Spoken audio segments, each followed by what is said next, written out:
Get the pre-show stretch in. Yeah. There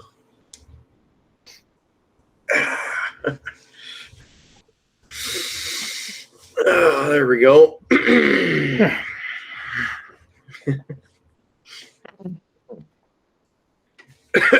I think I'm ready. All right. Legend tales of a place where the booze flows freely and the stories are always entertaining.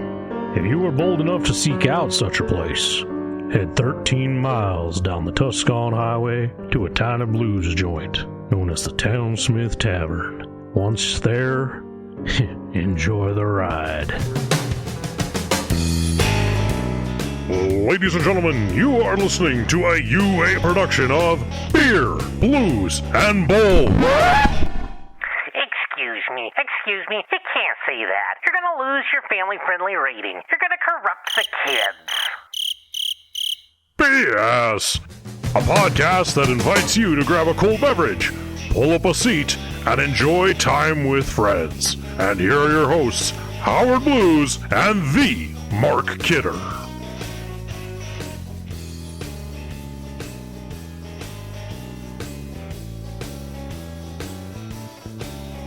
Good evening, ladies and gentlemen, and welcome to Beer, Blues, and BS, the podcast that... Oh, what's this? Oh, apparently Howard Blues has been drafted to Scotch, Ska, and Scuttlebutt.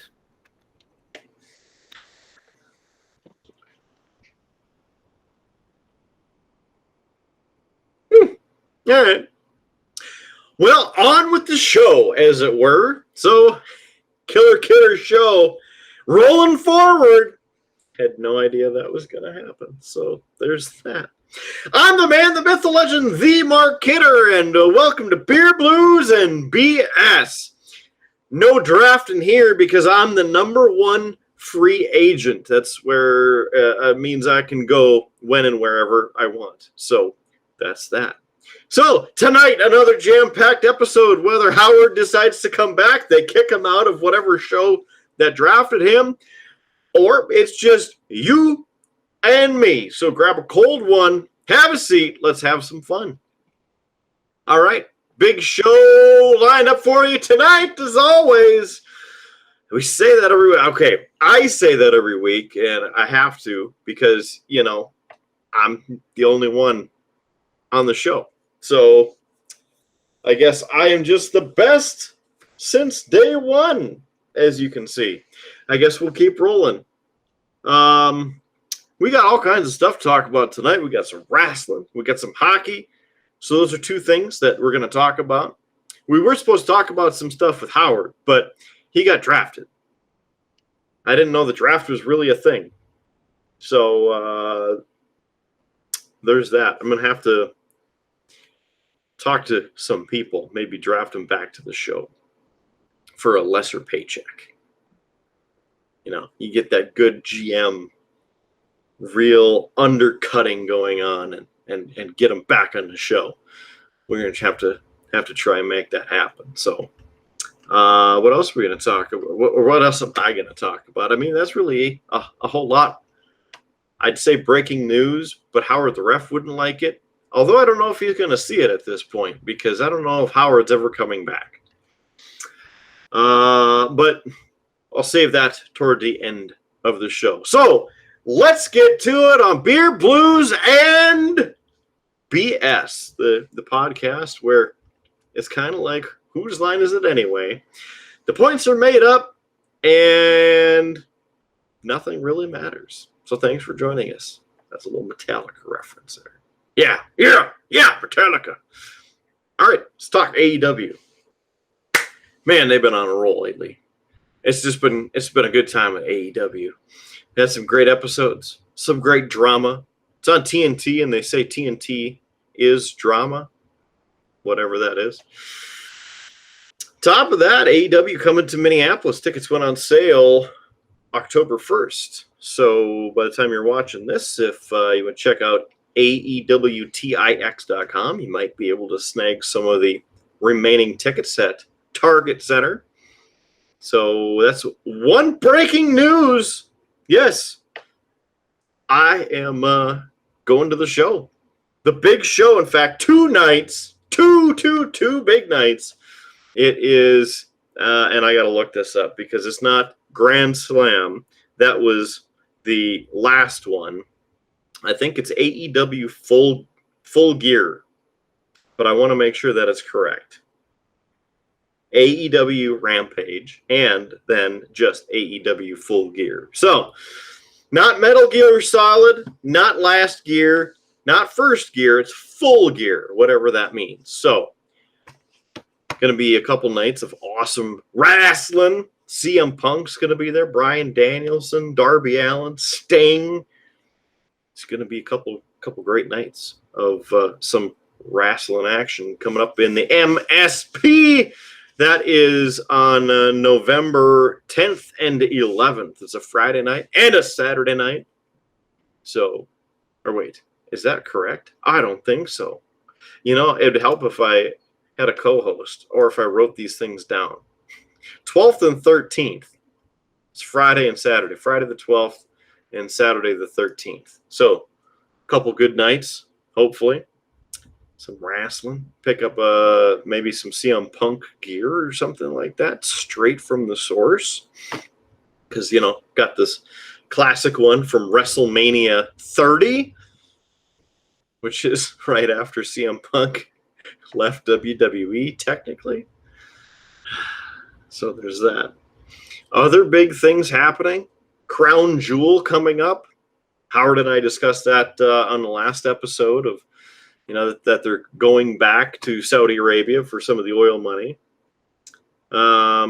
Aside from that, well, one thing of note, the WWE draft starting this evening. So, you know, this is airing a couple weeks later, so you already know the results, but I will. I don't know if Howard's ever coming back. We'll just have to see. So I'll talk about him. A piece of note, a few rules for the draft that's starting tonight. It'll conclude on this upcoming Monday night's Raw. The draft officially goes into effect on October 22nd. That's the night after WWE Crown Jewel. So, there could be some shenanigans between now and then. And by the time this comes out, it will almost be then. So, we'll get to see the shenanigans together. Yeah, it's good times.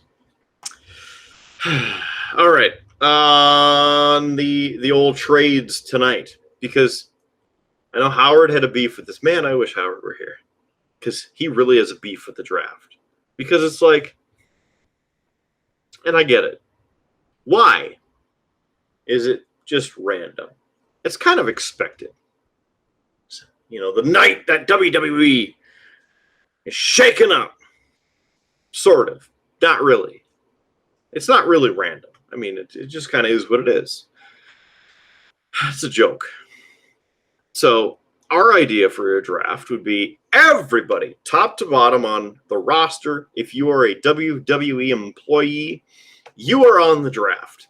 And it's not this hanky-panky, back room sort of, yeah, we're going to take so-and-so. And that's just because of the storyline. No.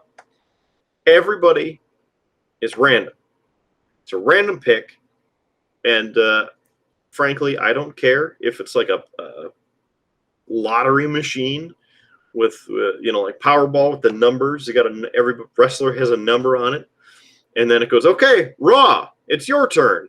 And then pops out a number, and it's number 23. All right, well, Jeff Hardy, you get to go to Raw. You know, something completely random. That would be very interesting. How about bringing back the general managers? How about that? There's at least a little bit more, shall we say, ambiguity. Maybe the potential for some excitement. Because then it's SmackDown GM versus the Raw GM, and maybe even the NXT GM.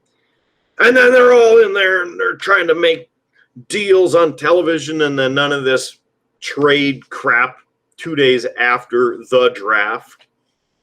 Now, if you want to trade, just institute that whatever stupid rule that they had before, where it's like the Freebird rule, but then one person from the show could show up on the other show, but then it was 5 people, and then it was 2 people, and then nobody knows what's actually happening, and then it's just back and forth and on and on and on. So that's our shtick. We talked about it more in the last episode. Tonight, the picks are in for Raw and for SmackDown. And I can tell that you're waiting with bated breath to see and or hear these results. So without further ado, your wrestling update for WWE. On the SmackDown side, starting with the final picks. Roman Reigns, the WWE Universal Champion. Then, a surprising move. WWE Raw Women's Champion Charlotte Flair moves to SmackDown. Naomi stays on SmackDown. Jeff Hardy stays on SmackDown. Happy Corbin moves to SmackDown. Madcap Moss, or Riddick Moss. He's paired up with Corbin now and goes to SmackDown. Hit Row. They're on SmackDown. The Scottish Psychopath, or whatever they're calling him now, Drew McIntyre, goes to SmackDown. The New Day move to SmackDown, which also opens up not quite a question, but it is a question. The New Day, are they all 3 members, Big E, Xavier Woods, and Kofi Kingston, or does WWE do the douche thing and separate them once again? That answer is coming up shortly. Henry O. Godwin. Oh, God. I think somebody still has access to the list because that sounds like a fake wrestler name or some kind of crap. I mean, it has to be. I'm guessing now Howard is trying to submarine this show because he's not here anymore and he's working at the competition. Henry O. Godwin was a real wrestler. He wrestled in the 90s. You're back! What happened? Did they hate your shenanigans so much they kicked you off the show already? No, they unfortunately had hit their 11th episode and quit. So, Oh, all right. Well, that's good news. It's kind of surprising. I mean, because it was like 5 minutes.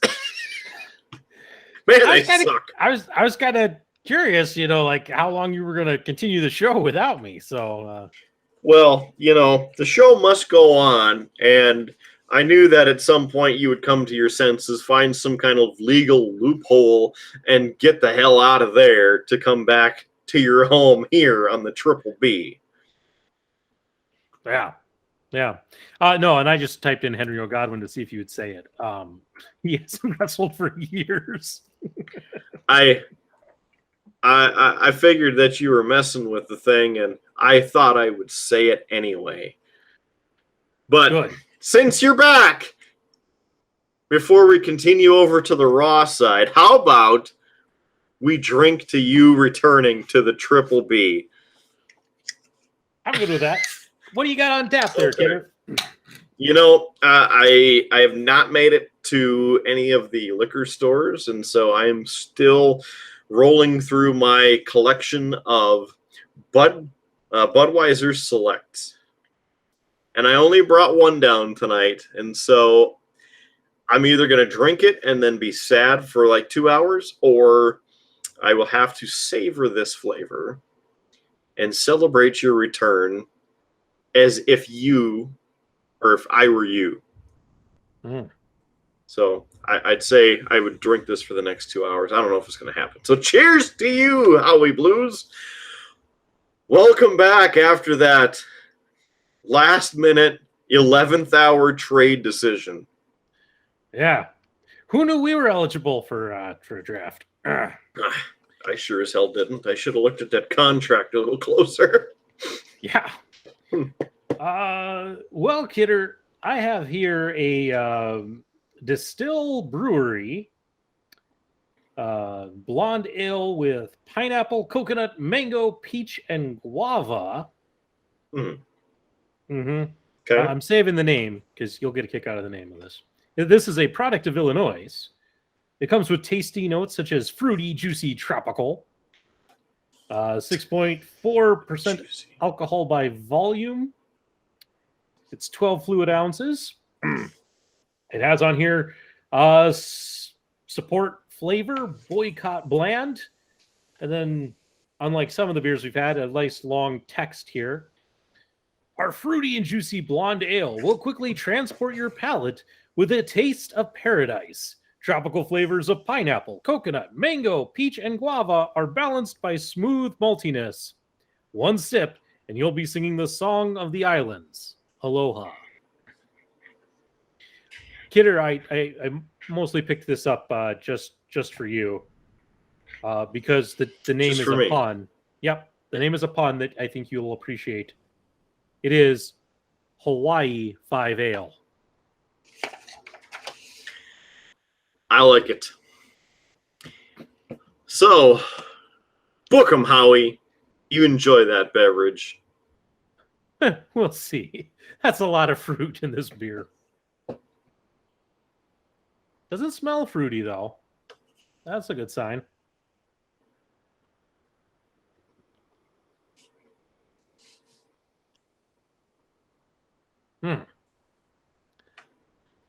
Initial taste, not that fruity.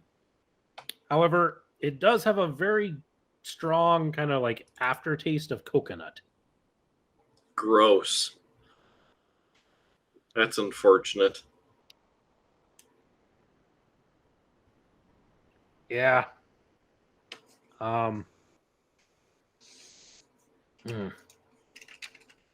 Maybe I should go back to Scotch, Ska, and Scuttlebutt. I don't know about that. Just sounds like a bad pirate ship. Like they don't have enough money to patch up the holes in the hull. So like, well, it'll be fine. We can make it out of the bay. Oh, that's gonna take me a while to drink that. Oh. I'm not even gonna rate this. I'm just not even gonna recommend this. Pass. Hard pass. You see this in the store? Pass. Ugh. Well, there's that. Glad we got that answer. Well, thanks for checking out the Hawaii 5 Ale. Very disappointing that it's not, good. Compared to like the other like fruity beers I've had, I mean, like those, they like hit you with the fruit. And while that can sometimes be a bad thing, with as much fruit as they are like touting on this, you would have thought you would have been getting more.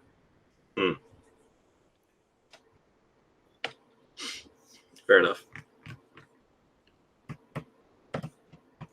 Yeah. Just the look on your face. Kidder, before we dive into the raw portion of the draft, quick little story. As you know, we've talked about on the podcast, I've been without glasses for a while, and people who have watched on the YouTube have seen me without glasses, which I mostly wear when I'm on the computer to prevent headaches. So my wife, knowing that I've been having a lot of headaches because I haven't that, has actually ordered me some new glasses. And of course, as soon as I got these lovely glasses, immediately found my old ones. So they called out the other pair. Exactly. So, but I am back to wearing glasses again on the show. Well, there you go. Yeah. Are they the blue light glasses as well? So then help you out. Yeah. Yep. Wonderful. Yeah. So I hear there's a bunch of companies out there with different blue light glasses. So I mean, I could be twisted into being sponsored by doing testimonials for some blue light glasses. You could just, visit beerbluesbs.com and contact us. Just throwing it out there as you take a drink of your Hawaii 5 ale. ugh. Oh man, I'm just glad that it's not an IPA. Yeah.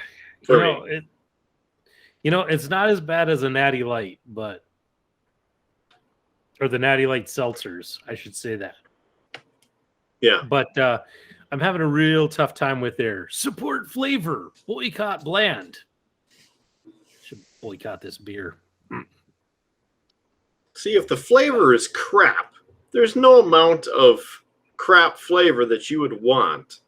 I mean, I would take a bland beer that's enjoyable over full of flavors and tastes like garbage. Yeah. It's kind of like, I wonder if it's not like the Skittles effect. Like if you eat just a single individual Skittle, you get the exact, like fruity taste of it. But if you take like a whole handful and shove them in, there's just so much that good luck. Like it's just a muddled mess. I kind of wonder if that's not what's happening with this beer. I'd go with that. Yeah. Too much stuff. It's muddling. Except for the coconut. That's where they get you. Nasty coconut. Disgusting. I don't mind coconut, but coconut and beer. I learned recently that Germany actually has strict beer laws, and if there is fruit in a beer, it is technically in Germany not classified as an actual beer. So, yeah, if you put fruit in it, it's no longer in Germany a beer. So you're saying we need to institute those rules in this country? Good luck getting that passed. I'd say it's worth trying at this point. But, yeah. Interesting side note on our long side note here, but a couple of years ago in Las Vegas, down there for the con, and happened to be at the Stratosphere. They have some shops upper middle of the tower. So you can go up there and check out all the shops and whatnot. And of course, it's a big ring, essentially. And Coco Vinny was making a delivery to the Chicago hot dog place that we were eating at. Now, Coco Vinny is somewhat famous for his coconuts and method of sharing the coconut milk and whatnot. He was on Shark Tank, which is how we knew about him before we happened to see him. So he comes in and drops off a couple crates of the coconuts, which they're the coconuts themselves, obviously, and then they have this one-time use plastic apparatus stuck into the coconut, so that it's safe and shows you that it hasn't been opened or used. So then you can basically crack it open like you'd crack open a pop bottle and just drink your coconut milk out of the coconut. So very natural, very good. Aside from that, he stopped and said hello and talked to him for a couple minutes. And he's like, "Hey, do y'all want to try coconut? Have you had one?" I'm like, "No, haven't tried it. Haven't had one." So he's like, "Here you go. Oh, thanks." like $6 a piece. So, it's very, very nice of him to share the samples with us. So we checked it out. I didn't mind it. Straight coconut milk. Not terrible. Probably would have been better if it was cold, but just drank it warm, room temperature. And I think I actually finished mine. I tried it, enjoyed it for the one time that I tried it. I don't think I would get another one just because I don't like coconut flavor. But the standard coconut flavor or dried coconut is not how the coconut water, coconut milk tastes. So slightly different. It's kind of weird to describe like this. So if you happen to see one of the coconuts in the store from Coco Vinny, give it a shot. See what you think. If you have tried one, share your thoughts in the comments. We'd love to hear from you. So, Kidder, after you enjoyed your coconuts, yeah, were you then walking around the stratosphere, banging them together, doing the whole? Unfortunately, I only had one coconut, so I did not have a lovely bunch of coconuts. They were not standing in a row. I did not have the two coconuts so then I could gallop. So unfortunately, I had to walk. Yeah. That's sad. You might have been able to catch a ride with a swallow. Now, was it an African swallow, do you think? Or what sort of swallows would be roaming the Nevada, Arizona, California sort of region? What sort of swallows might be down there? I'm not a biologist, or I forget the exact term of the people who study birds, so I couldn't tell you there, Kidder.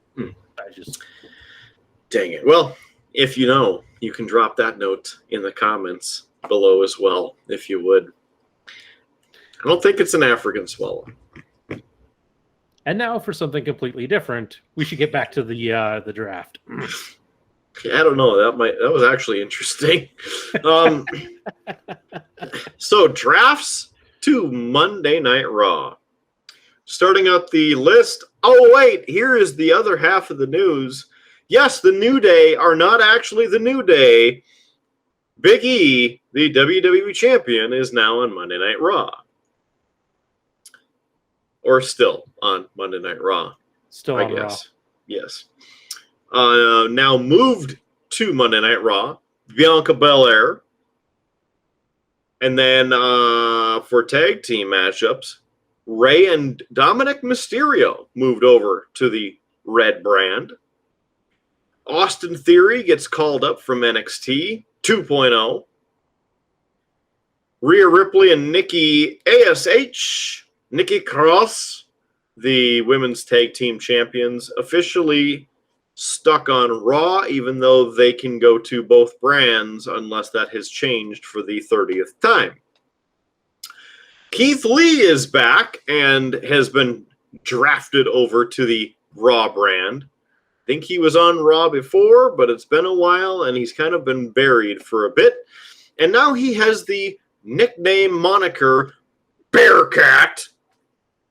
And he's a heel. Yeah. Oh wait, can't say that. Yeah, that's banned. Good job. You're gonna get us blacklisted. We're gonna just have to come up with different names. Maybe we'll call him. I don't know. Big meanie head. All I could come up with was Boo Buddy, but that just doesn't sound as bad. A Boo Buddy? Man, that sounds like some kind of rejected kid's toy. I know, and that's all I blame the Hawaii 5 Ale, but that was like the only thing that was coming to my head was. Oh. Maybe that's a good idea. We should put up some merchandise. A Boo Buddy. Come up with some kind of design, because I bet we could sell that. Market it to the kids. get the parents into Beer Blues and BS through the kids, because the kids are going to love the Boo Buddies so much.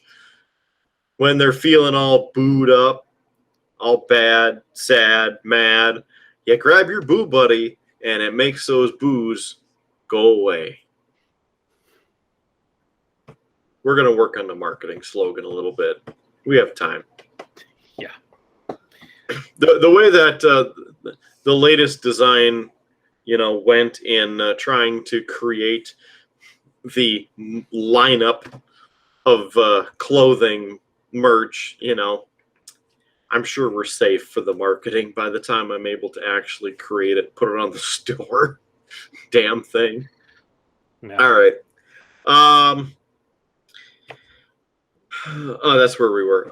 Next, RK Bro remain on Raw. And as far as I know, they are still the Raw Tag Team Champions. A bit of a surprise, Edge moves over to the Red brand. I will say that one of the things I think of with SmackDown, somewhat synonymous, of course, you have The Rock and Mankind to some degree back in the day, Triple H, as they moved back and forth, but mainly The Rock. And then moving forward, Kurt Angle, John Cena, and Edge. Very synonymous to me with SmackDown. So Edge moving over to Raw. We'll see what ends up happening there. And apparently Brock Lesnar was on SmackDown, beat some people up and said that he's a free agent and he doesn't give a crap about what anybody says. So we'll see with night 2 of the WWE 2021 draft. Yeah. So far with all of this, meh. Do you think it's going to be even dumber like it used to be, where they have some of the draft on TV and then they have like the after hours draft thing and they post them on the website? Do you think there's going to be something like that? Oh, yeah, because they have all of the people chasing the 24/7 titles. They got to do something with them. And they're not going to waste TV time there. They're just going to that'll be just announced on the website. So, but yeah, needless to say, nothing on here that really surprises me. I mean, really, when you look at the Raw side, it's like a bunch of people who are already on Raw.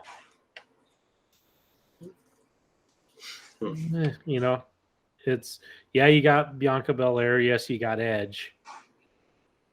And you're pulling up Austin Theory from NXT, but I'd almost bet money that Becky Lynch will end up going over to Raw and it'll continue that feud with Bianca. I'm gonna guess not. I don't think that's gonna happen. You think Charlotte will get traded back or drafted back? I don't think Charlotte's gonna get traded back. I think they want Charlotte versus Becky. And then 2 belts again for one champion? Well, they have until October 22nd, so I'd almost wouldn't be surprised if we see Charlotte lose the title either before that, or if they're going to go on to, Survivor Series here in November. I could see, because if it's the one night of the year where Raw fights SmackDown, you could see her drop the title there. The one night of the year where WWE goes extreme against each other for one match. An entire pay-per-view dedicated to one match. The rest of the matches on the card, standard stipulations.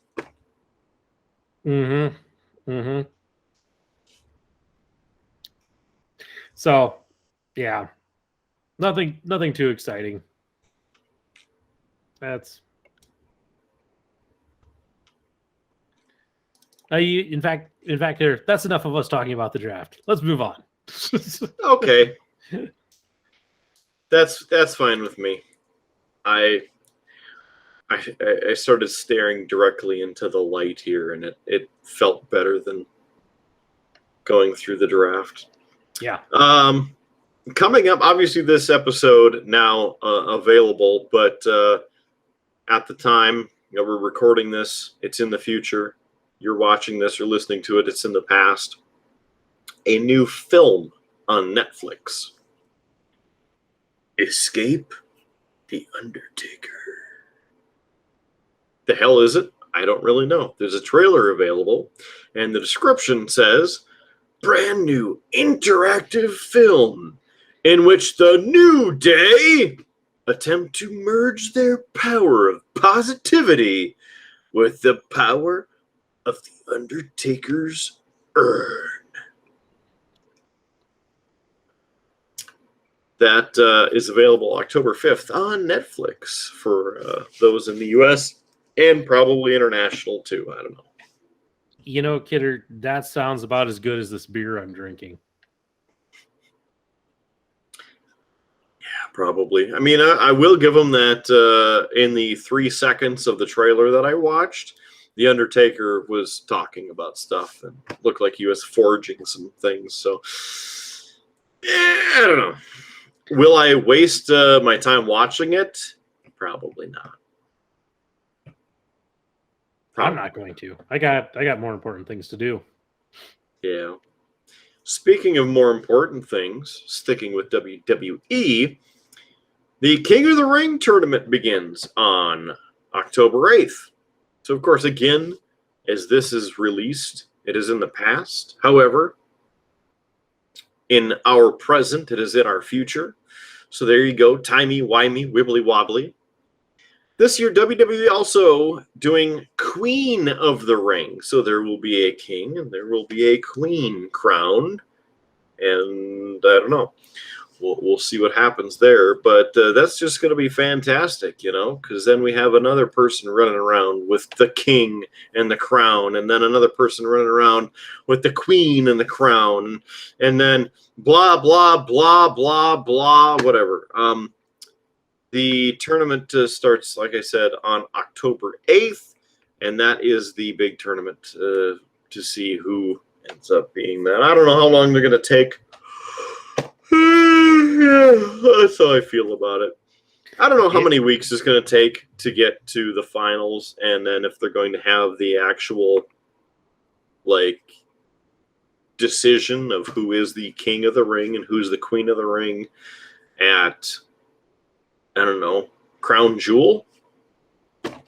Maybe. Which I also want to point out that when we were watching I almost said Survivor Series. When we were watching Extreme Rules, they had the promo for Crown Jewel and was coming back, which is coming up on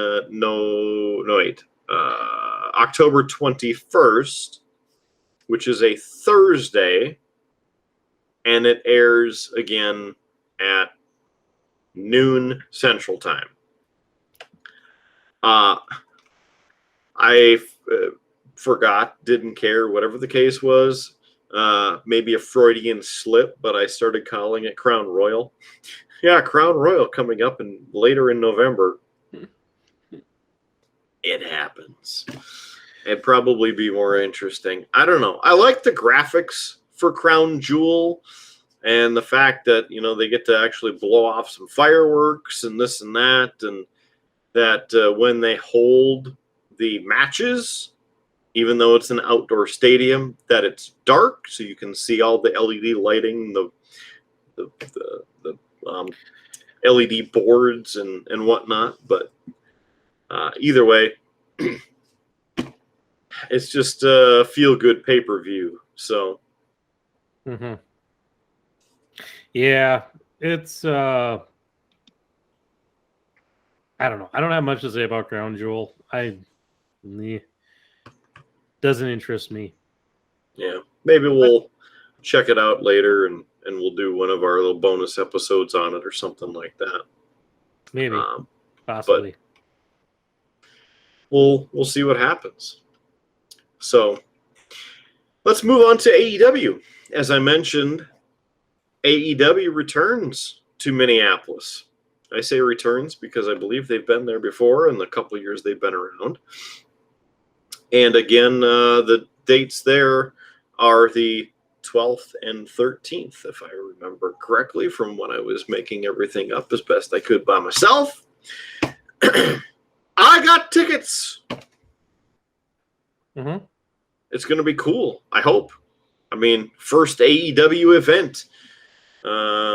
Big lineup with all those people that excited to see. I mean, mainly CM Punk. First time I actually get to see him wrestle in person. So, very excited about that. It should have been WrestleMania 30, damn it. But I know, things happen. It is what it is.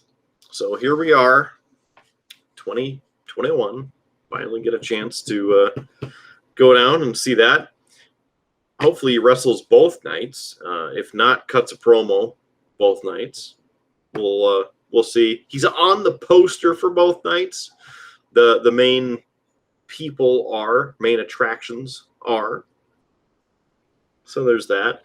The tickets I got are in the lower bowl. If I remember the Target Center correctly. I believe it's the lower bowl, and they were, I gotta think now, I think $80 a piece? So somewhere around there without the taxes and fees. So not too bad. The closer tickets, so the only premium ones available that I was able to see on the website were in the, let me see how I can describe this. So where you have the Tron, if you will, the entrance ramp, etc. Entrance ramp coming down the center toward the ring. On each side of the ramp, they have the rows of people between the stage itself and the ring. They're kind of boxed areas. And there were a couple seats left in one of those boxes, and it was the end farthest from the ramp, but closest to the ring. So in the overall square, closer to the middle, but farthest to, yeah. If you look at the Target Center description and seating chart, you probably figure out where I'm talking about. Those seats were $800 a seat. I did not obviously get those seats, but not too bad. Might have made it on TV, being in that section. I did not see how much each of the seats were, closer, like the ringside seats, for instance. But in the slider, for how much you want to pay, between $90, the top end was $1,400. So I'm guessing some of the seats ringside were $1,400. I would guess. I'd also, well, actually, I don't know. The tickets I got, that's for 2 nights. So it's both Friday and Saturday night for $80. $40 a night per seat. Not bad at all. I am not certain, though, on the $1,400 seats, if they are indeed $1,400 for the front row. I don't think those are for both nights. I think that might be for one night only. Yeah, hard to say, but no. Hope you have fun with that. It should be pretty fun. And I'm just going to pull up, you may know of StubHub. one of the ticket resellers. So I'm just going to do a quick search here. Well, maybe you, Phil, for a couple seconds and tell us how your time was on the other podcast that's no longer a podcast. Well, I won't talk about that, but I can talk about something else. There are other topics, like the update on the wellness challenge I've been participating in at work. So I was able to complete the marathon.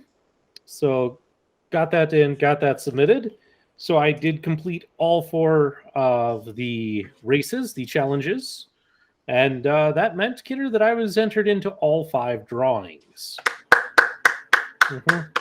And again, not that I care about winning the drawings. I'm not really in it for the prizes. I just wanted to complete the challenge. So I'll take that. But I'll put it this way, Kidder. I did not win the drawing for the 5K.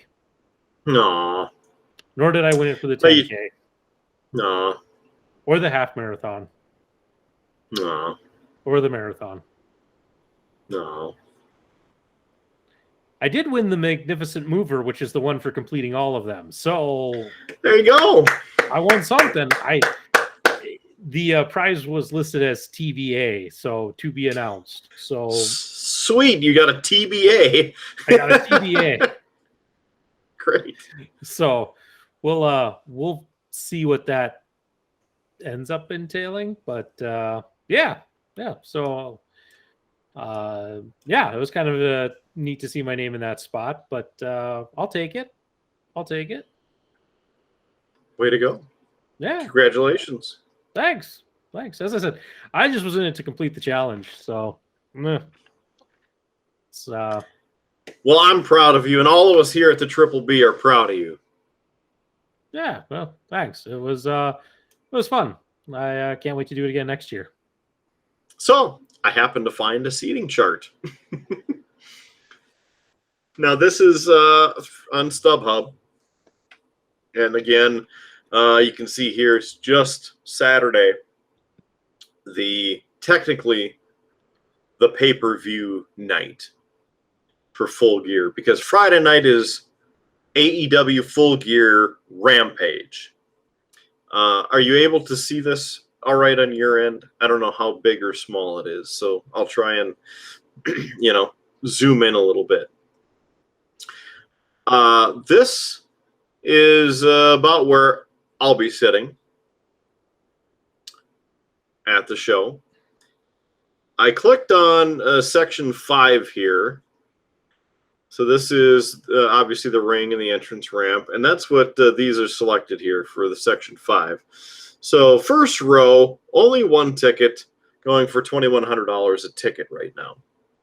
And of course, this is on StubHub, so they are resale tickets. They're not specifically, I don't want to say validated, like through Ticketmaster, for instance. This goes through AXW, I think is what the ticket company is. I'm sure it's something that the Target Center has for their ticketing purchase process. That's the word I'm looking for. So I'll click off of those. The cheapest right now in here, $59 for the upper deck. If you've ever been in the Target Center, this is the upper level. And by the point when you're up here, you are in the rafters of the building, because this is a very steep grade in the building. This is the zone I was talking about right here. So it would have been seats in this corner that were going for $800. I can't remember which row that would be, but you might be able to get a deal on here, considering row 11 or 12 is going for between $245 and $260 a seat. However, you got right here that's row 10 for 1 to 6 tickets, but they are over $1,200 a piece. So actually, let's go with this. There, we add the fees on, so $309 a seat. Let's go back over here. So okay, $26.33 with the fees. I forgot that was an option over here. How you feeling there, Howie? I'm all right. I'm just tired of talking about this. Oh. I wonder where the let's see here where I'm just gonna crank up the tickets. Okay, so it's just in this zone for those. That's as high as I can put the price. So about $1,000 a ticket, and it appears that front row camera view would be the $2,600 ticket. So that's just Saturday, and apparently they don't have any others available on there. Okay, here's Rampage. So a little bit less because it's not the pay-per-view. I'll just do this. Okay, so there, front row tickets just for Rampage, $576. So what, a third of the price, less than a third, quarter of the price, with fees, $700. So kind of interesting. Over here, between $80 and $165 a ticket. So there's that. Not too bad. I mean, could always be worse, huh? Yeah. So we'll see how it goes. But I'm excited, really, really excited for it. I just can't contain my excitement. Go down, see CM Punk, Bryan Danielson, the rest of them. Jon Moxley. I could tell, Kidder, the fact that we're talking ticket prices. Yeah, you're excited. Mm-hmm. Well, I will say, because we've never had this opportunity before. Now, in the other events that I've gone to, like Royal Rumble back in 2019 and Raw SmackDown with that event, plus WrestleMania 30, it's always interesting to me to see what the actual ticket price is from the venue if you can secure that ticket, closest to the ring. And then on the resale side, like StubHub and some of the other sites, how much are these tickets actually going for on there? So it's bizarre. Interesting. Because all the bots get those tickets and then they sell them for 50% markup. It's just interesting. I can get it from that point. I mean, I know things like that. Well, in fact, just over my shoulder is my copy of Cursed City, and there were people who were purchasing that just solely to sell it on eBay. So I get there. I see that with Kickstarter games all the time too. People will go all in and buy like 3 copies of it and sell 2 copies on eBay to basically pay for their copy. Yeah. So I get that. I get interest of that, but yeah. I don't know. Yeah. It could just be that I'm tired, Kidder. It's been a day. So yeah. Yeah. So we had I actually had the day off, but using it to try and get some stuff done around the house, and we actually had people we hired some people to come in and paint 2 rooms of our house. Not because I'm, not capable of doing it, but it got done in a day, and I am really okay with that, Yep. That's fine. They did it much quicker and faster than I ever could. So while they were doing that, I was lugging boxes and putting stuff away and all of that. So it's been a long day and a lot of paint fumes in the house. So you getting hungry for some foot-long sandwiches again? No, but I was thinking a snack would be good. Yeah. Now he's thinking about a snack. Yeah, have some coconut and fruit. I'm about, probably a little past halfway through that can, and I can start to taste the fruit. Maybe it's all settled at the bottom. I don't know. I'm now starting to pick up a little bit more of the fruit taste. It doesn't make it any better. Almost through. But no, just been a long day, kidder. A lot of trying to get stuff done, put away. We're hoping to have all the boxes out of the garage by the end of the weekend. So awesome. Then you can park the vehicles in the garage.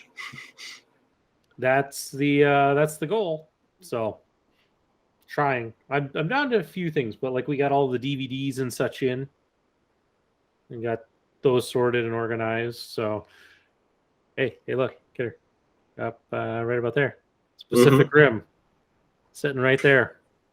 You know, a certain, let's see, I can't remember what his position was when he worked with you, but a certain individual, yes, a certain center guide is very pissed at you. And in fact, he's been complaining to me all week since he saw the episode. What? He hasn't seen that? How have you not seen that? He had 2 copies? What? How? Why? You need to watch it. And I'm like, I just laughed. I'm like, I know. It doesn't make it any better. I know. I feel your pain. Welcome to my friendship with him forever. But now you have it on display just taunting everyone. Yep, it's sitting up there. Found it as I was taking it out of the box. I'm like, oh, I'm putting that on the shelf tonight. So the question is, if we have an earthquake and it falls down, or something else happens and it falls down, then you're watching it? Right now it's a lovely set decorating piece, and I'd have to find the time to take it upstairs and turn on the Xbox so that I could play it, put it in, and God, man, that just sounds like a lot of work, kidder. Just a lot of work. So much work. Dragging your feet up the steps. Shuffle. I got a lot of steps in this house. It's yeah. And then I have to sit and watch it, which means I gotta wait for like Junior to either be asleep. Yeah, well, probably asleep or gone. He's not gone often. So then it's like starting at like 9 o'clock at night, 9:30 at night. Have to keep the sound really quiet so I don't wake him. I mean, that's not a great movie watching experience. No, you need the 7.1 4K, like what I have going on over here. You start rumbling dishes in the cabinets, you rumble the fascia in the house. Just you get into the movie. Yeah, you need that good sound. Not that I have a sound system like yours, but yeah, I mean, you need to be able to hear the movie. So I'm gonna have to wait until he's older. So for that particular center guide, sometime in the next 5 to 10 years, I'll get to it. Sometime between now and then. Yeah. Maybe what we need to do is find some sponsors, if you will, and purchase the old AMC Carmike 8 theater, and just to test things out before it reopens, run it in the biggest theater. That sounds expensive. Maybe. But not if we get the right investors. Yeah, I'm not holding my breath right now on that. Oh. Well, if you feel that you're the right investor to help us open a hometown movie theater once again, hit us up at beerbluesbs.com. Click on contact us. You can at least just buy us a beer. At least a better one than the Hawaii 5 ale that Howard's drinking. And it looks like he's going to cry. Kidder, I might have to buy you one of these so that you can suffer with me. Yeah, this is really good. I do have to say, though, Kidder, that is my last experimental beer. So I'm going to have to make a beer run myself. restock a little bit. I mean, I have some, but there are things like the I Heart ND from Laughing Sun, which you've had on the show like half a dozen times. So like that doesn't even seem exciting anymore. You can at So least get one to drink. well, I haven't tried it yet, but like you've had it several times. I don't know. My selection of beverages is a little bit more limited, at least in the beer realm. I could go into the liquor realm. In fact, what is this episode? It's just 29. So next week we're on to number 30. 30. So do I save the blackened whiskey for 30 or 50? That's a tough call. Tough call. Mm-hmm. I mean, well, we might have to save it for 50 and then have the gentlemen from the southern states join us again, because I believe each of them have a bottle, or should still have a bottle. And I could get you a little bit of a sample, and then we could all have a little blackened. I was going to say, I did unpack my flask today, so I can bring that down the next time I'm down there. Sweet. I like it. Don't lose it. Misplace it. You didn't lose it, like your glasses. Yeah. That was it's been a fun like month without them. So glad to have them back. What else do we have on this thing? I'm glad that you can see and your eyes are less strained, because that's always good, especially when you're working on like social media and editing and various things, right? Yeah, I see the transition you're going for here. I put in the run sheet for the audience there. I put in a note that says Howard sucks at social media. And come on now.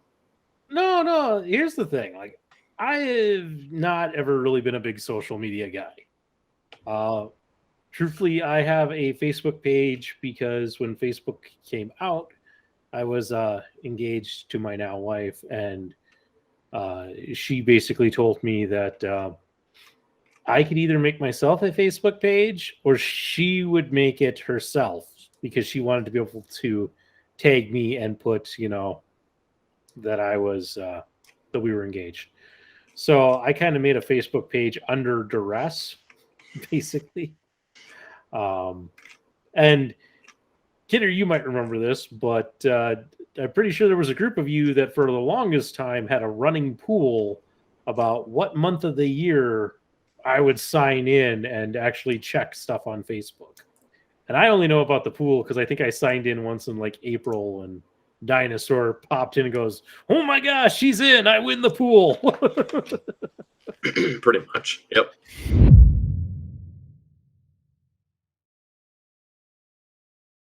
Yeah. So, needless to say, I'm not a big social media person. In fact, here's a fun fact for you, Kidder. I have never posted an actual photo of myself on Facebook. Every photo that exists of me on Facebook was posted by somebody else. And I think like 90% of them are from me. Good chunk from you. Maybe not 90. Lefties put up quite a few. But yeah, I've never posted a photo of myself on there. So, in fact, even now, my is just an avatar of me. So, but I bring all this up to say, Kidder, for the audience, if you've been following our page, you may have noticed that we have been re-uploading Kidder's logs to that. Trying to put a few videos, up on Facebook. We've been doing the sneak previews, and I can't help but notice that it seems like every day after the video goes live, because I have them scheduled pretty far out, that I see a certain someone goes in and feels the need to edit the post a little bit and add a bunch of hashtags and all of that. So I don't know what you're talking about. oh, I think you do. I know nothing. And so Kidder, it's just more of this realization of like, when it comes to this stuff, yeah, I clearly do not have quite the mindset for creating hashtags as you do. It's not that you don't have the mindset, just for the record. It's just probably because I've spent a significant amount of time on the different social platforms. And not only the time I've wasted on these damn things, but having to do this crap for work for 15 years. So it's like, it's just one of the natural obsession. I don't know. Habits. I just have to ask Kidder, is it at least one of those things of like when you see the post, it pops up and you only see my two little hashtags on there? Is it a oh,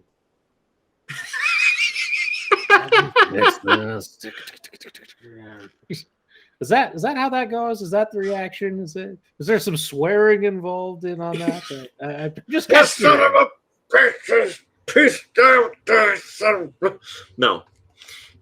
It's like, well, I'll go to the last one and I'll copy this, and then I'll go up to this and I'll just paste it in. Maybe we'll get a couple more people to stumble across this little shit show of a show. I don't know. I'm hoping. I'm pulling for both of us, man. Yeah. Anyway, I had to bring it up because it has been kind of funny for me to watch. Is like every single one you go in and like also it's like a bunch of hashtags, and I'm just like, okay. Mm-hmm. Yep. I see that we have the hashtag for hashtag Mark Kidder. Also hashtag Mark Kidder. I mean, two hashtags. The Mark Kidder. Well, yes, you have the Mark Kidder and just Mark Kidder. There's two hashtags for yourself. Well, I don't want anybody to get confused because, in the whole hashtagging searching thing, if I put the Mark Kidder, it might not show up if you search Mark Kidder. So then I got to put Mark Kidder in there too. So then maybe if there's somebody searching for like my radio stuff that used to be somewhat popular, then maybe it'll come up. But I hashtag you too, bro. So if somebody hashtags Howard Blues and searches for Howard Blues, they will find absolutely nothing. That's not nice to call yourself nothing. You are something to me, okay? Hey, listen, I keep a very low profile on the social media. In fact, I think probably there's more people who are surprised that I do a podcast that I put on social media. Yes. If you look at my posts on social media, it's all the podcast stuff. It's like, God, Howard doesn't post anything except about this podcast. I mean, it kind of feels that way on my page as well, but I know it's not. I post some weather stuff, from KRD and Eyewitness Weather Now when it comes up, or perhaps some music stuff, Metallica stuff. I get tagged in some food pictures and whatnot from going out on the culinary adventures. Mm-hmm. Some location photos, like sharing. Some of the photos you've borrowed for the show, that sort of thing. Yeah. I was going to say, Kidder, I have been tempted on occasion to, when you do, because you don't post food pictures all the time, but you do sometimes. I've kind of wanted to just collect like a bunch of just like, because you always have the glamorous food, like just some like real basic photos of like really basic food, and like every time you post a fancy one, respond with one of those. Like when you be like, here's cooking with Kidder, here's all of this, and just like post like a bowl of cereal. Still better than Bobby Flay. just to put little things in there, just like every time you post something like that, just like come up with a. But that sounded like a lot of work, and so I haven't done it. So that's why I'm telling you now. It's because you're still unpacking some of this stuff. So once everything gets unpacked and put away, and the next time it happens, I know you'll be the first one to comment with one of those Howard's. We'll have to come up with a name for it or something like that. I was going to say, I still won't have time. Even when I get done with the unpacking, let's see, I got to edit this show. I got to edit the Howard's Hobbies. I got to do apparently a crappy job of making social media posts. I would like to eventually get to painting. And I got a toddler. Yeah. I don't have time to just troll you on Facebook. But that's also why you don't take lunch breaks yourself. So yeah. You got all that time in your hands now. Yeah. Right. Gosh. Well, in all seriousness, I think you're doing a wonderful job. I think on the next post I need to put hashtag Kidder's going to edit this. I probably won't remember that. I have a feeling that this beer is going to erase some memories. Oh, man. Now I can't even taste the coconut. It's just fruit at this point. Are you supposed to shake the thing a little bit before you open it? Like roll it? Something? With all of the wording and such on here, you'd think they would have said that, but I'm suffering. Let's talk about something good then for a bit. Yeah? Yeah. How good would you like it? Like really good or okay? Well, let's see. I've seen your bullet points on the next topic, so oh man. Fine. We're going in. We're diving. Breaking news.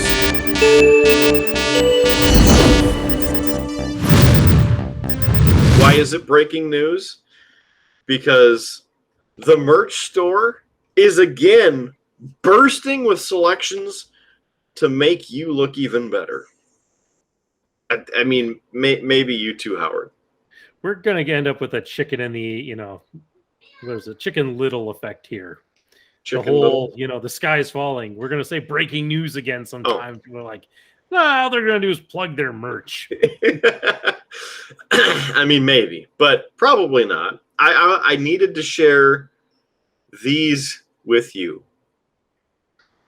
How cool is this, huh? You got some of the Cave of Wonder. Yes, there is now a backpack, so you can put all of your wonders from the cave in there, going from cave to cave.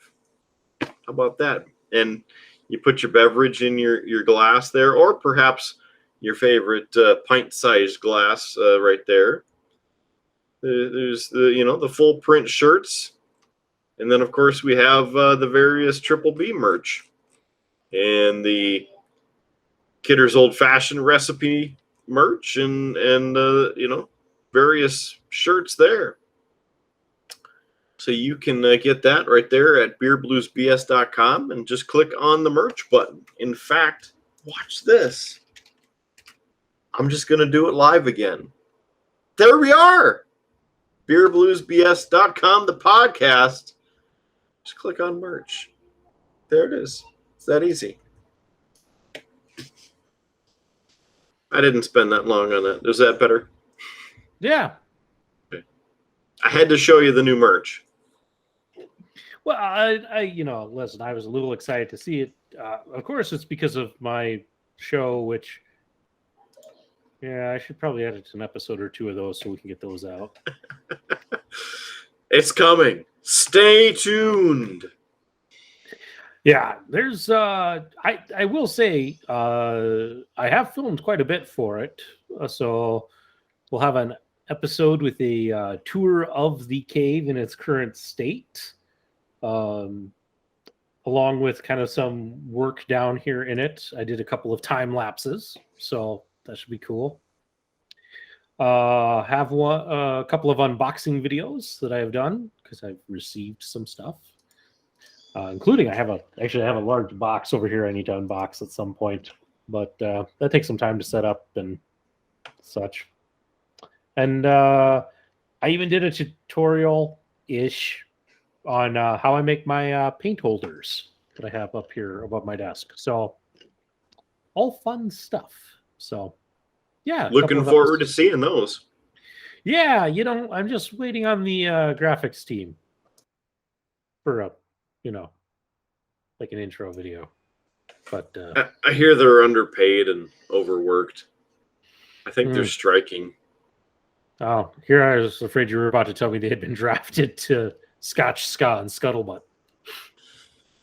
That is a possibility. I haven't heard from them lately, so maybe it has happened. And I just didn't even know. They're like, yeah, we're getting the hell out of here while we still can.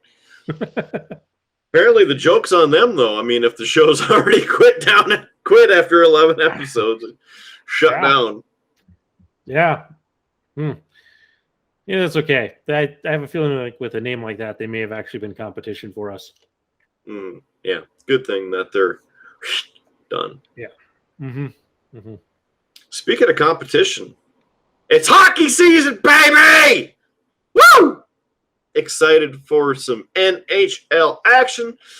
And, of course, NCHC action. We're back in the saddle. Your Colorado Avalanche back on the ice. Are you excited? Must not be. Okay. Yeah, I'm of course excited. Sorry, it's this beer. It's making me just kind of want to be a jerk. Sharing the misery with everybody. Must be the coconut in there, even though you say that you're tasting just the fruity notes right now. Well, stop being fruity, damn it. Let's talk about hockey. A good topic. The preseason has begun.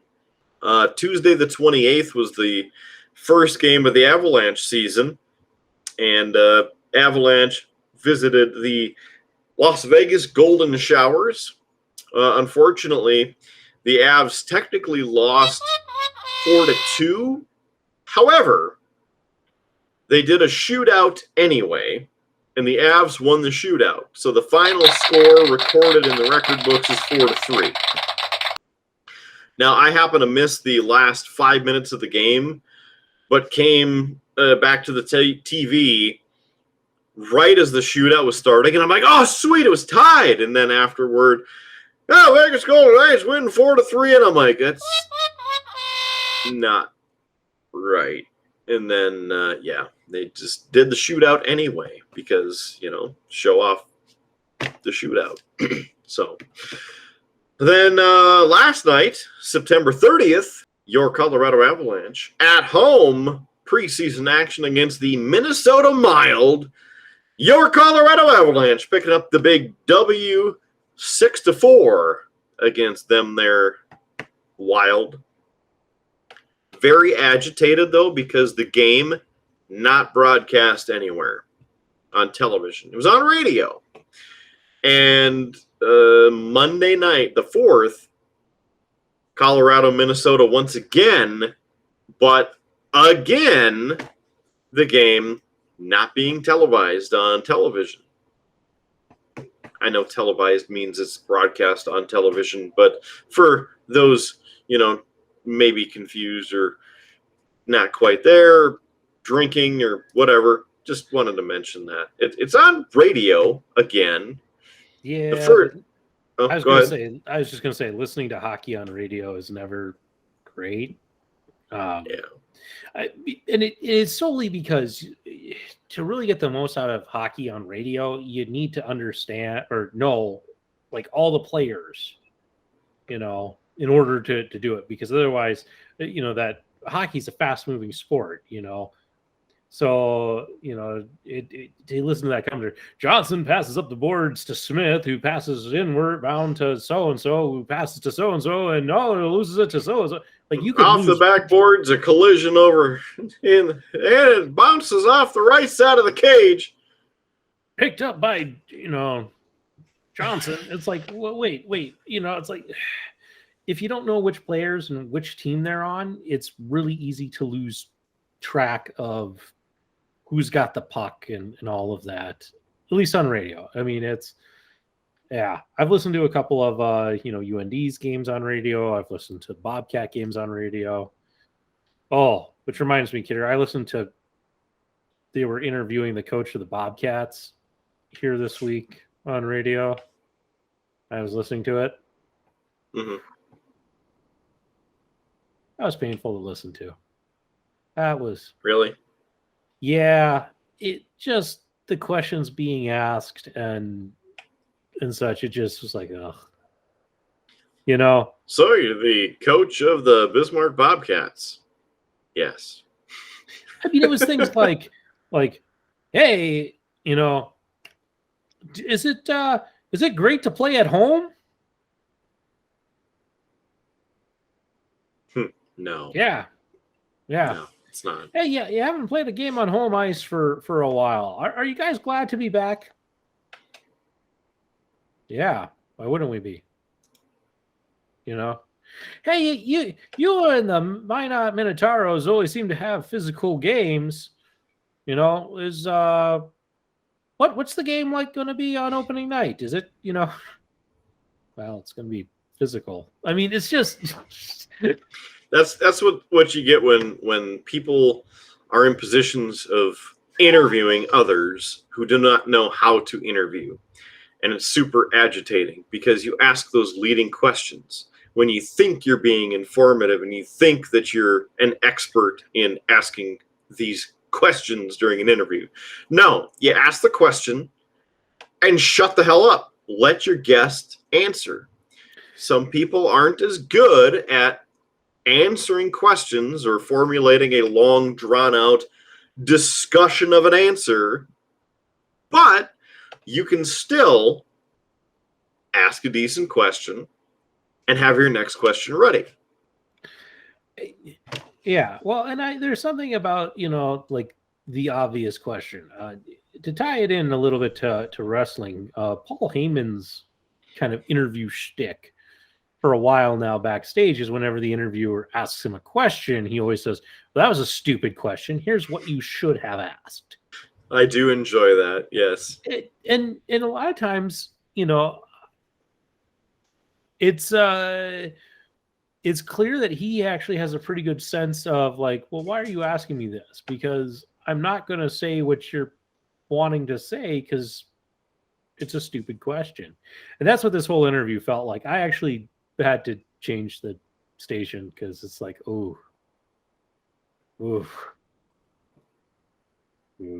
It was bad. So just to bring Sure. that up, but hockey on radio, I've tried. I don't enjoy it. I'd rather watch it. Right. And I will agree. I'd rather watch the game, just, seeing the action, watching the plays develop versus just, and now so-and-so and so-and-so gains steam up the left side, and they're crossing the blue line and pass across to the center to so-and-so off the so-and-so.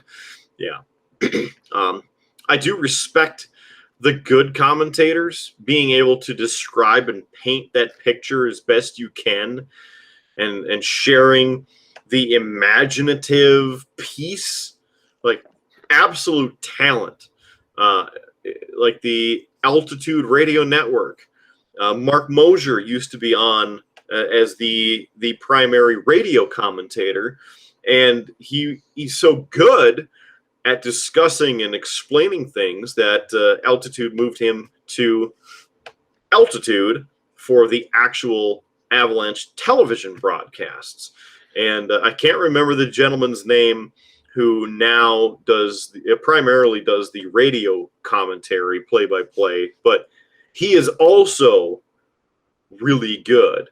And so Altitude is doing a wonderful job at getting good people in that key position of, whether it's television or radio, but still describing what you're seeing, whether you actually see it, but not making the viewer or listener feel stupid. Yeah. Love it. Yeah, I mean, and I'm not saying that the people who do that aren't talented. I mean, there is a talent to knowing the players on both teams well enough that you're able to sit and make that call that quickly, on there. I mean, I have spent a lot of time as an off-ice official watching, high school hockey and keeping track of everything and what is going on and all of that. I mean, that's tough. It's Yep. And there's the speed of it. I mean, I know because I've done the announcing at the games, and so somebody scores and I'm sitting there, okay, what's the time? And then who did the ref tell me? Okay, now I got to find their names on the sheet so I can announce them, and I got to do a little bit of math. And I kind of always have to write it out a bit so that I can, okay, the time clock. I mean, yeah, I'm a little late usually on the call of the goal. That's. Yeah. But that's just the nature of it. Well, and I try to make sure that I'm getting it right. Is kind of my big thing. I'd rather be a little late to announce it and have it right than to have it wrong. So I'd have to then say, correction on the last goal from such and such team. Yeah.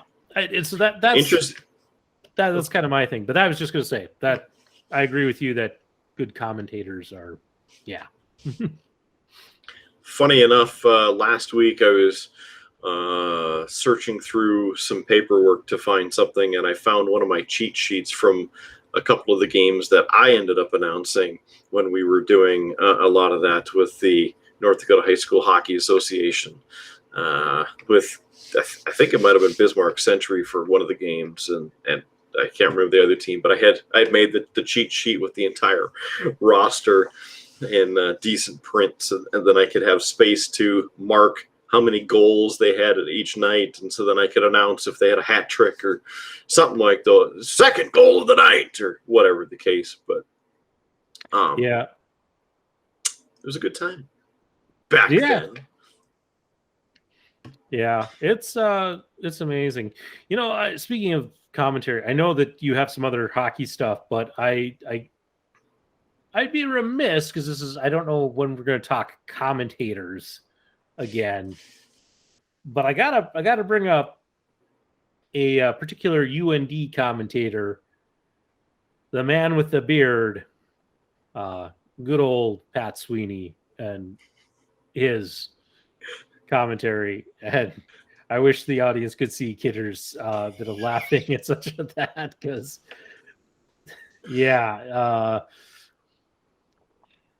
Pat always was interesting to listen to. Hey, he's coming out in the breakaway. Well, yeah. See, and I mostly heard him on not necessarily hockey, but on the football games when I'd watch. In fact, I do remember. There's 2004, I think. Yeah. But there were two games that I remember, or at least two bits of commentary I remember from. One, we were winning, it was a blowout at halftime. And so by the end of the third quarter, he started, because it was at the beginning of the fourth quarter, end of the third quarter, beginning of the fourth quarter. It was clear UND was going to win. Done deal. And Pat was giving constant updates about which players were standing next to the Gatorade container and were going to dump it on the coach at the end of the game. It was Dale Lennon at the time too, wasn't it? I think so, yeah. I just remember it was things like, Johnson is now standing by that Gatorade container. Looks like he's preparing to soak the coach at the end of the game. Oh, what, and a play would happen. Johnson has moved away from the Gatorade container. Smith has taken his place, though. They are definitely getting. It's just he continued that throughout the fourth quarter. Anytime anybody went near the damn Gatorade container, he had to report it. The other one was, It was, I'm trying to remember the exact phrasing on it, but it was about Dippin' Dots ice cream. Very delicious. Ice cream in the future. Like he had seen some kid in the stands, and it was just like, there's a little girl over there eating Dippin' Dots. You know, it's only 50 degrees outside, but you know, in here where the action's hot, ice cream does sound good. And I'm just like, I'm gonna use that for this show. yeah. Oh. It was something special to hear, but I kind of always remember those two. The fact that he was commenting on kids eating Dippin' Dots and on who was standing next to the Gatorade. So I had to share those since I came to mind. Yeah. The sad thing with commentary on radio is there have been times where I've had to listen to Avalanche games on radio because I'm driving from place to place. And the altitude feed is not always available. Sometimes it's just the feed from wherever the Avalanche are playing, whichever team. And there are some horrible commentators in radio. Horrible play-by-play. I mean, I can't think of a specific example, but listening to these people made me wish that I would just turn it off and then find out the score later. Like, that's how bad it was. It just drive a nail through your temple. Just done. But that's also some of the TV people. Like, he's gotten better, but Anthony LaPanta,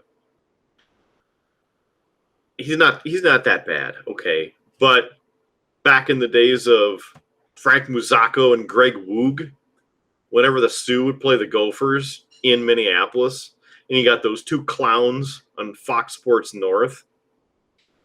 Hey, you fighting Sioux! There's a bunch of cheaters anyway! Like, excuse me. Calm down about the Minnesota Gophers, okay? You bunch of hosers. Just calm down. You're supposed to be a neutral broadcaster. That's the home of the Minnesota Gophers of Fox Sports North. Yeah, I'm good you assholes got bought out, and you two clowns got fired, so then they could at least have Anthony LaPanta come in and have some kind of normal broadcasting quality here as the North Dakota taking the ice. That's my quick and dirty impression of Anthony LaPanta on Fox Sports North, which is now Bally Sports North. Because Bally bought out a bunch of the regional televisions like that from Fox Sports. Yeah.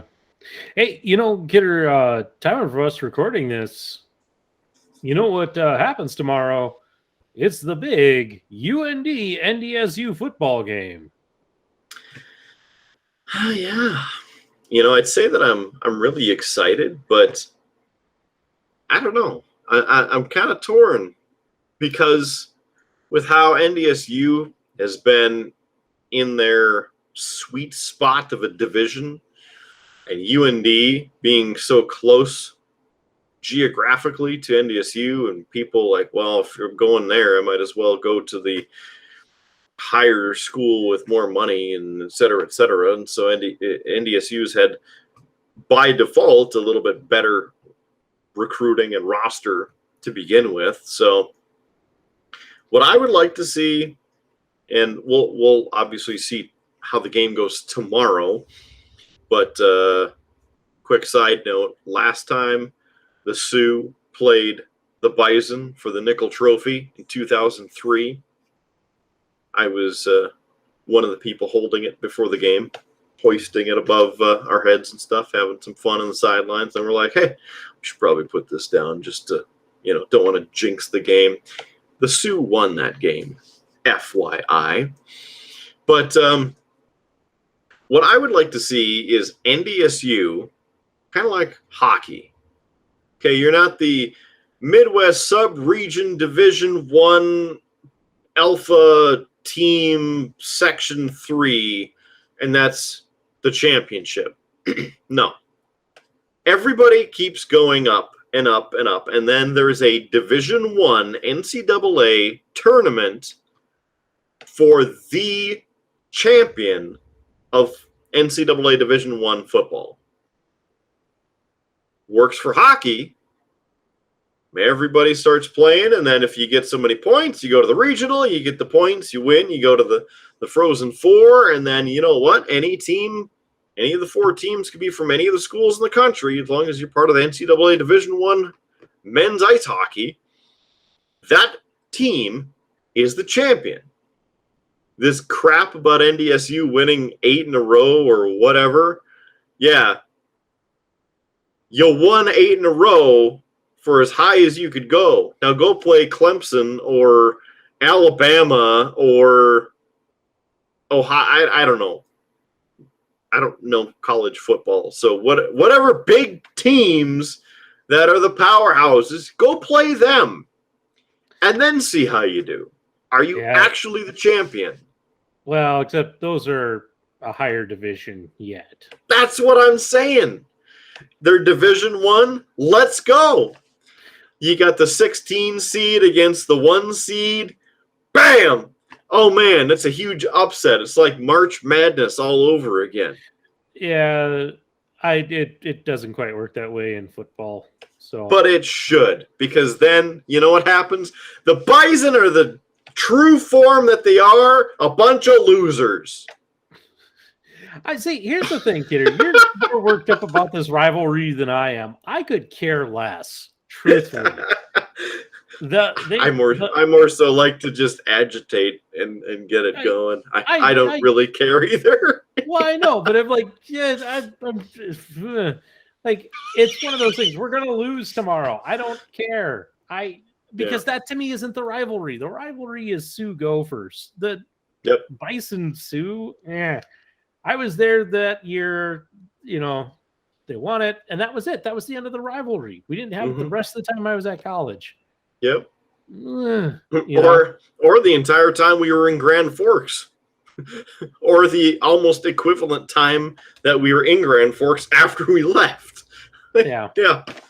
So it's just not a rivalry to me. And, you know, I think it's great that the Bison have won that many championships, because it's something that, you know, we can say, hey, you wouldn't expect that North Dakota produced, you know, or has a school with that many wins in such a short time. I mean, that's an amazing thing. It's an amazing stat, even if we are not in the same league as Clemson or Alabama or any of those. So I'm okay with the Bison doing that. That's fine. That's great. I don't care. I more care about hockey. So, right. I know, and we're very similar there. Hockey all the way. But I know my brother-in-law is going to the game tomorrow, so I'm sure he'll be texting in on the updates and get some updates. Yeah. Be upset about. Well, he won't text me. He'll text my father-in-law, but I'm sure, you know, he'll be upset about. Oh, NDSU did it. I'm just like, they've won how many championships? You're really expecting it? Like, we moved up to Division I in football not that long ago. It's gonna take us a while. So, but how do you feel about, or do you have a feeling on Carson Wentz? You know, he was the quarterback for, I think, 3 championships or 4. I don't remember. Not that familiar with him. But then, obviously, he goes pro with the Eagles and has kind of a, well, for lack of a better term, very crappy time with the Eagles. And then they get rid of him. And now he's with the Colts. And his first game sprains both ankles. Yeah, he's kind of had a bad run of luck with injuries and such. You know, it's one of those things. Again, not that I wish to not be supportive of the North Dakota guy, but hometown guy, because he a Bismarck Century graduate such as ourselves, and that's where it's like, okay, you got all this, but like I don't want to call him overrated. I know a lot of people have called him overrated, but like I truly don't know him. I don't know his history of what he did at NDSU or at Philadelphia or even at the Colts so far, in Indianapolis so far. Yeah, I mean, I don't think that he's a bad player, and I don't think that he's a bad guy. I think he's done a lot of work locally, actually, with a lot of that. I think he's just had, as I said, a bad run of luck in, it's one of those things. I once talked to a teacher who was bringing a field trip in, and she was telling me, she was complaining about how the fact that all of her boy students, when asked, like, what do you want to be when you grow up? They were all like, well, professional athlete, and she was complaining about that. And it's like, everybody, I think there's a lot of kids who have that aspiration, and it's a matter of if you go out and, I mean, you have to work hard to get there. There's no easy way to that professional level. There's no, there's no magic ticket. Right. It takes work. I've listened to another podcast from Freakonomics. If you've ever, I know you're not much of a podcast listener, Kidder, but it's the one that I highly recommend to a lot of people. It's this, it's two economics experts, and they kind of take a look at different cultural things through the lens of kind of economic thought and theory. Like they did some wonderful work on cheating in sumo wrestling based off of economics and such. Anyway, I bring it up to kind of say that they did a whole episode on success and what it takes to be successful as an athlete. And they talked to some of these guys, and some of them were like, at 10 years old, I decided I want to be a professional football player. So I started doing push-ups every night. Like there are people who they seriously work and train and do that. So if you want to be a professional athlete, you got to work your ass off to do it. It's not easy. So kudos to him to making it to that level. I think that's, awesome. The fact that he's North Dakota kid, great. I just think he's had a bad run of luck, which is very possible. There are people who get to those levels and have just incredibly terrible luck. I think there was a football player who he's won like several Super Bowls and never actually played. I'll future Howard, you can figure it out. Do some research, man. Yeah. I'm trying to think of his name, but yeah, there was I believe a professional football player, and he just, like he was on the teams, but like he never actually got to play in the Super Bowl. I think he was injured like every single time by the time they got to the Super Bowl. So he was on the sidelines like every single time, but he has like 3 or 4 Super Bowl rings.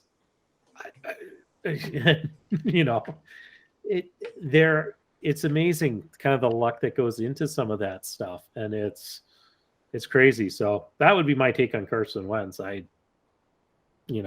Shame about his ankles. That just sounds painful. I think he sprained them on the same play, if I'm not mistaken. I think so.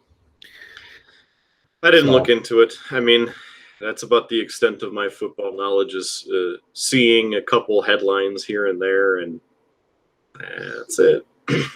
So either way, that's football talk on Triple B. One of the only times that you'll ever see that. So we'll just discuss real quickly, unless you come up with some information there. Tuesday, October 5th, Avalanche and Golden Showers return to television on Altitude. And then next Thursday, Avalanche are in Dallas. That one is a radio game, just like the following game where Dallas visits Colorado. That's a radio game as well. And then Wednesday the 13th, this game is on TNT. The Blackhawks visit the Avalanche. There we go. And then another game, Altitude, Saturday the 16th. The 19th, ESPN Plus, Avs visit the Capitals. Thursday the 21st, Avs are visiting the Panthers, that is. That game's on Altitude. Saturday the 23rd, Avs in Tampa Bay visiting the Lightning. That's on Altitude. And the Golden Knights visit the Avs on Tuesday the 26th. That game on ESPN. Rounding out the month, 28th, Avs are visiting the Blues. That game's on Altitude. Saturday the 30th, the Minnesota Mild visit the Avs. That game is on Altitude to wrap up the month of Febtober. So there's that. That's your quick hockey update for the Avs. So yeah, they, had a loss, then a win. It's preseason, so there's a bunch of new faces out on the ice. Speaking of preseason, wins, losses, and fighting Sioux, like we've been talking, Dave Haxtell, first coach of the Seattle Kraken, out there doing what he can. And, Kraken won their first game. So give it to them, winning their first game in the preseason. Second game, not so good. They got blanked 6-0. And then they picked up another win in their third game. Last piece on hockey for tonight is hockey is back on ESPN. I know you heard me just mention a couple of games on ESPN or ESPN Plus for Avalanche hockey. But this year, contract updated, ESPN now able to broadcast NHL games once again. And if I remember correctly, they stole the broadcast from NBC Sports. So now we can have, hopefully, some quality broadcasting and have some good times, good moments on ESPN. And I hope they actually make room for hockey. I'm still under the opinion that Versus was the best hockey presentation in the past 15 years. What do you say? Sorry, I was trying to find the name of this football player. Well, you remember Versus. It was like the first high-definition home of hockey. They had every hockey game, pretty much. I mean, they can only really air one game at a time, but they had hockey on every night. There was a hockey game, and then that Versus was either owned by or got purchased by NBC Universal, and then they rebranded it into NBC Sports and threw a bunch of other stuff on there, and sometimes hockey didn't take the priority that they had when it was Versus.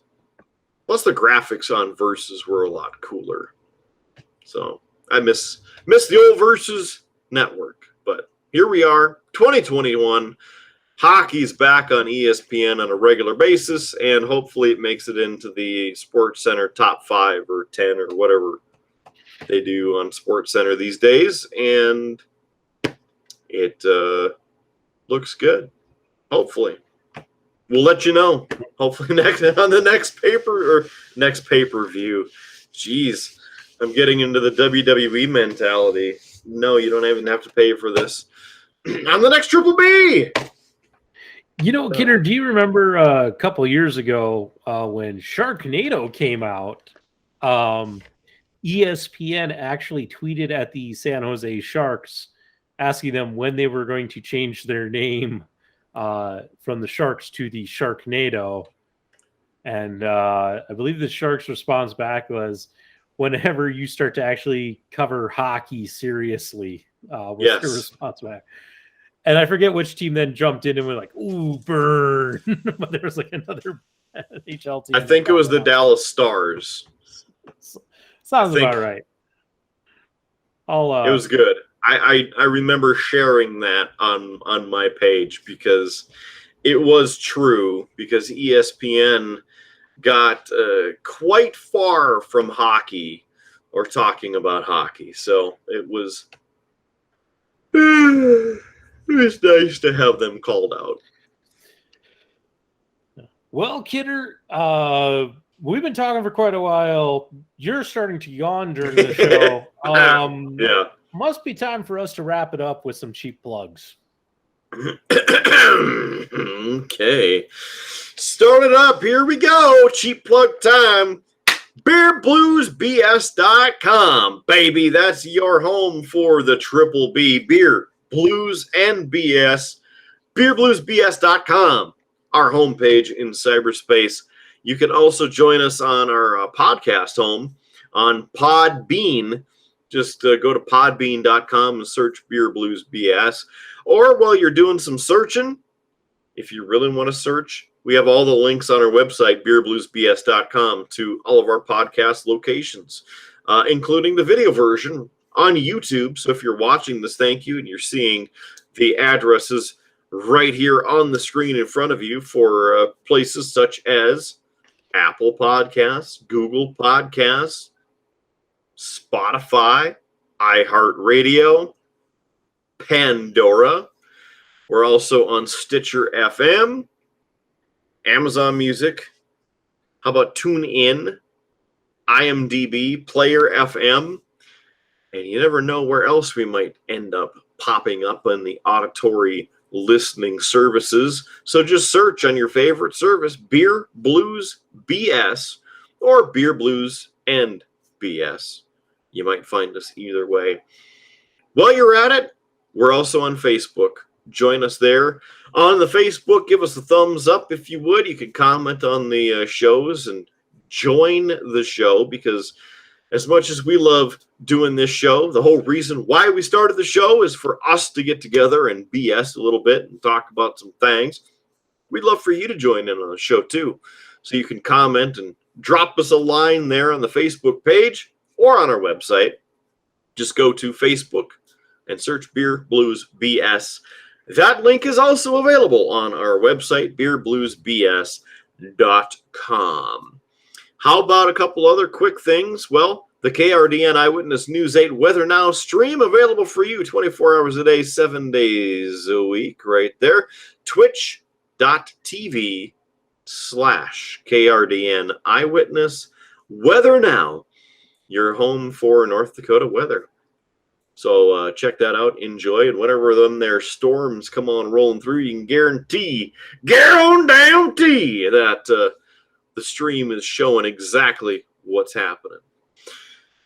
Last but not least, well, Spotify is home to the Killer Kidder Show playlist, so you can join in and see and listen to all kinds of wonderful rock music and a few other select choices on Spotify. All those links on our Facebook page and at beerbluesbs.com.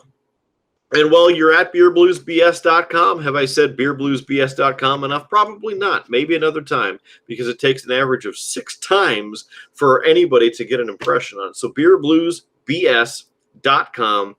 Join us right there on our website. You can buy us a beer or sponsor the show if you'd like.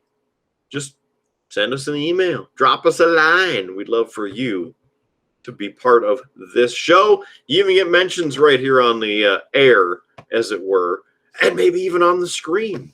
We have the technology. It can be done. So if you would, join us on the show, beerbluesbs.com, for everything with beer, blues, and BS. The triple B with a couple of good brothers. And the merch store. That's there too. We showed you that earlier. With all of that, all I want to say, thanks for joining us. Hope you have a wonderful day, night, week, whatever it might be. This just in. Breaking news. Yeah. Mark Kidder and Howard Blues have been drafted to Rum Rock and Rumors. So sounds sketchy as hell. So Do we have to go now? I think we're supposed to. We're like done now. Apparently, we've been drafted to another show. Oh, crap! Who's gonna turn off the recording?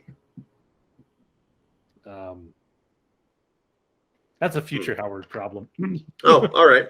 Well, I'd say join us again next time on Beer, Blues, and BS, but apparently we've been drafted. So, for this episode, I'm the man, the myth, the legend, the Mark Kidder. He's Howard Blues. Thanks for joining us for this show. We'll see if we're back next week for this show or if it's that other show, Rumplemint and something. Recycling. Rum Rock and Rumors. Rum Rock and Rumors. Okay. I mean, we got drafted. Yeah. This is just as bad as splitting up Jerry the King Lawler and Jim Ross, putting them on separate shows. This is just as bad. Yeah. But I guess we're going together. So we're sharing in the misery together, damn it. So we'll see you over on Rum Rock and Rumors in the next episode. You already know who we are, so keep your glass at least half full, so that way it's never empty. And we'll catch you on down that old dusty Tuscon highway. Free beer tomorrow. Catch you on the next episode of Rum, Rock, and Rumors. God, I hate rum. Freaking stupid. God dang. Well, we'll catch you later.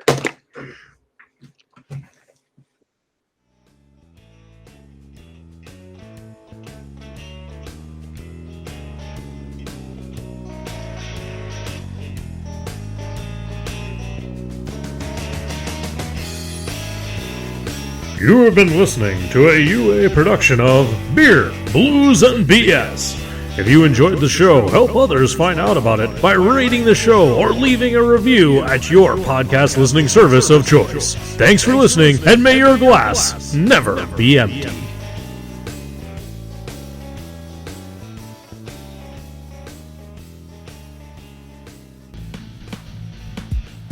Oh yeah, strap in for the hardest rockin' podcast in the world.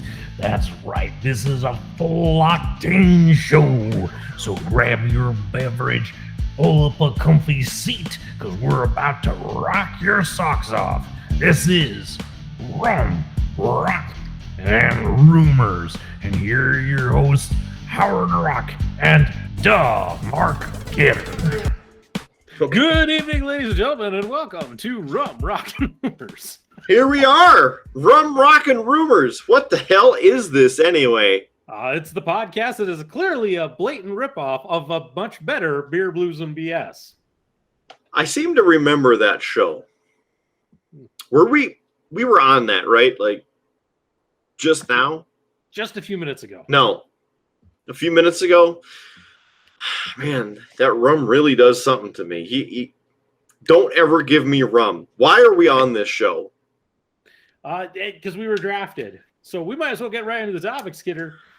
Let's find out what's on the top shelf. Well, it looks like on your top shelf you have a ship, and I believe that's the movie Pacific Rim. I think I see something Doctor Who and a couple board games. Well, Kidder, we're talking about top shelf of liquor. I have a lovely key lime rum here that I will be consuming. A key lime rum. Actually, the Tequila Dragon has it. I'll have to get up and get it from him. But the Tequila Dragon? Yes, I have a Tequila Dragon. So why is there tequila on a rum show? Well, it's not. It's just that Rum Dragon sounds stupid, so it's a Tequila Dragon. Okay. Well, there's no rum for me because I hate rum, and I hate that I'm on this show. So I figure if I share my disdain for rum and Rum, Rock, and Rumors, maybe I'll get drafted back to a decent show. There's always hoping, Kidder. Always hoping. There certainly is. So I guess the Kraken rum it is. I don't have any here. It's at a store near you, probably, maybe. Or in Seattle. That's apparently where the Kraken are. That's the last time I heard of the Kraken, in Seattle. Wow. So on my top shelf, I have a Batleth over here, a Fighting Sioux logo. Actually, I have two Batleth because one's a letter opener and one can mess you up. And then there's a Mechleth right about here, which is the handheld knife. And what else do I have over there? Deep Space Nine baseball, a Deep Space Nine beer bottle from one of the conventions, a Zen tree, because damn it, I'm really going to need it for this show. And some Fighting Sioux apparel. So that's top shelf, baby. Fighting Sioux all the way. Well, how are we going to end it? That's like a cliffhanger. What happened to the rum? What happened to the rock? I don't know. The Rock says,